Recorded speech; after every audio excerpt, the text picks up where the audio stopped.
We are in an 18th century Naples that is grand and decadent, sublime and dark.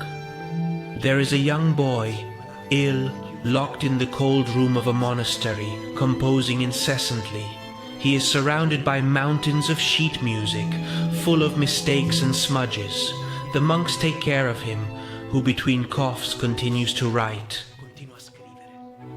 He is only 26 years old, but he knows he does not have much time left.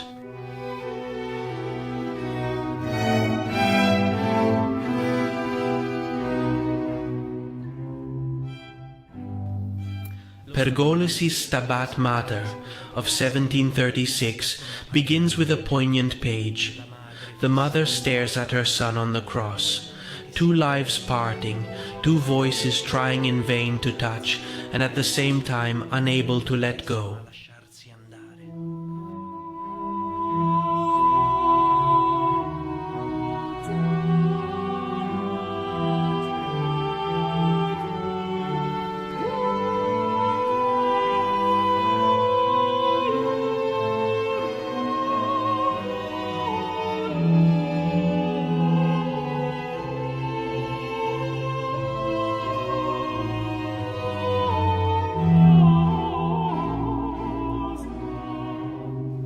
Pergolesi represents the departure with this alternating play of consonance and dissonance between the voices. The voices are painfully close, and then they separate. This procedure is reminiscent of a madrigal by Monteverdi from more than a century earlier, a dolente partita, printed in the fourth book of madrigals of 1903.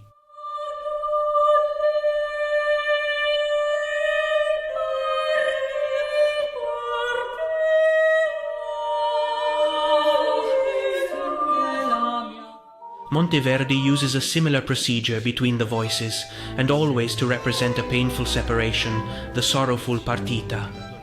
This incipit by Pergolesi will set the school, so much so that Bach, only 4 years later, will play it again in Leipzig, rearranged with a German text.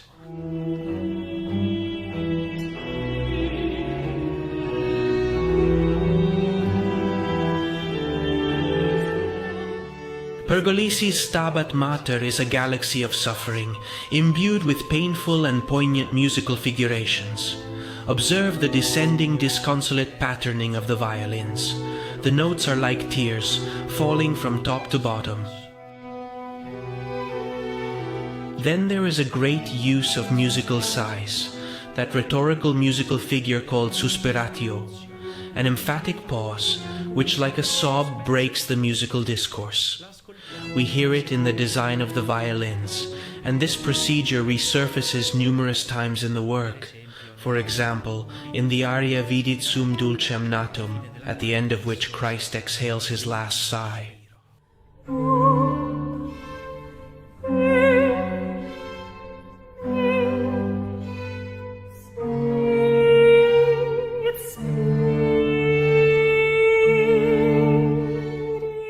Procedure of sighing was typical of the early musical tradition, and we encounter it again and again in connection with sobbing and disconsolate passages. For example, in Handel's famous aria Lascia ch'io pianga from the 18th century opera Rinaldo.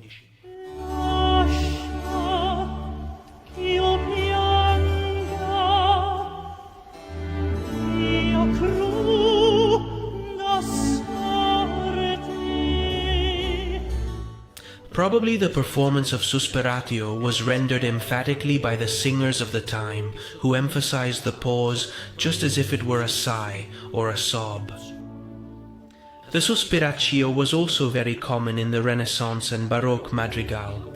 The composer Gesualdo would even use it to break the very word suspiro, in itene miei sospiri, a madrigal from the 5th book of 1613.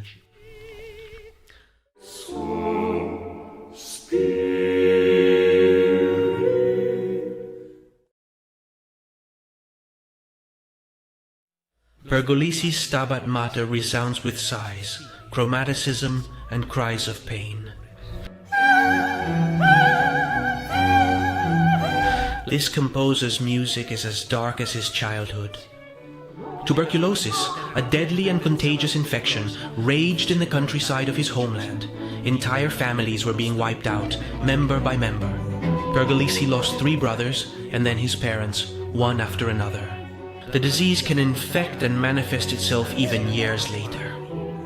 The boy therefore survives, but he knows that one day the past would come knocking at his door again to claim him.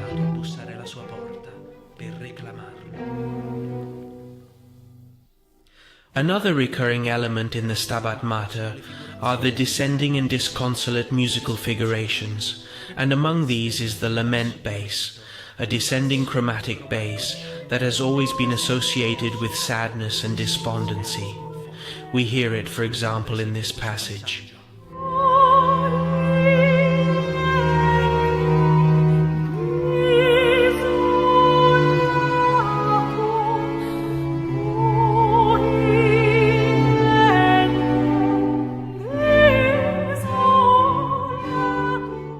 This communicative tool was frequently used in early music. The English composer Purcell had exploited it in the opera Dido and Aeneas in 1689 in the aria When I Am Laid in Earth.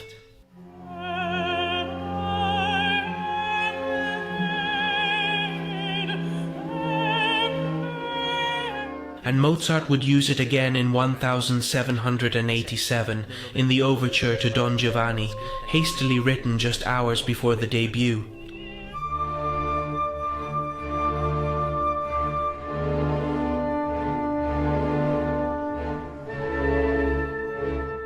To explore this further, there is a dedicated video of mine.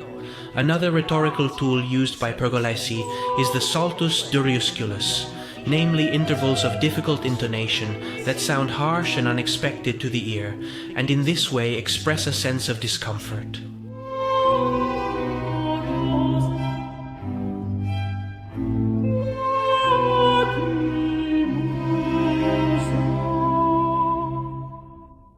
The saltus duriusculus was also typical of the ancient tradition, and we hear it, for example, in Monteverdi's Orpheus, an opera from 1607, when Orpheus learns of the death of his beloved Eurydice.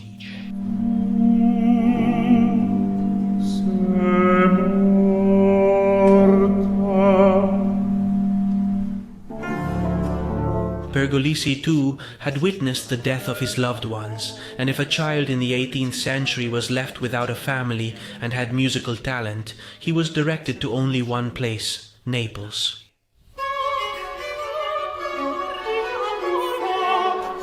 Conservatories had started as orphanages, but over the years they had become schools of high musical specialization.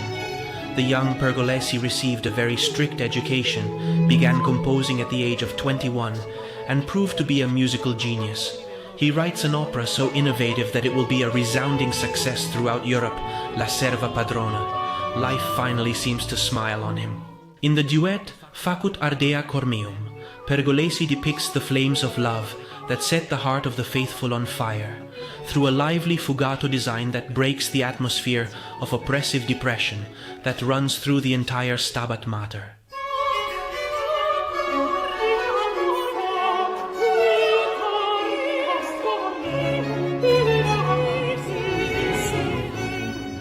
This way of representing flames and fire through the vividness of the notes was a widespread compositional mechanism. Among the first to use it in madrigal settings was Monteverdi in A Lume delle Stelle from 1619.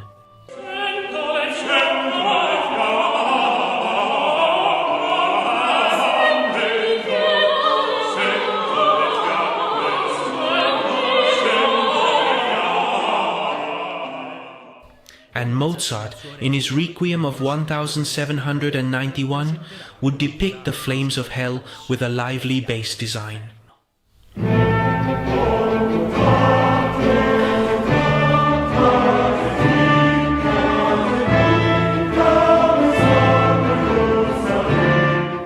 The image of hell was to haunt the young Pergolesi, along with the bleak warning of his doom. And one day, when he was only 26, the past caught up with him and grabbed him by the throat. It all began with a cough, and then another, and another. It was tuberculosis, which after years of incubation had finally manifested itself.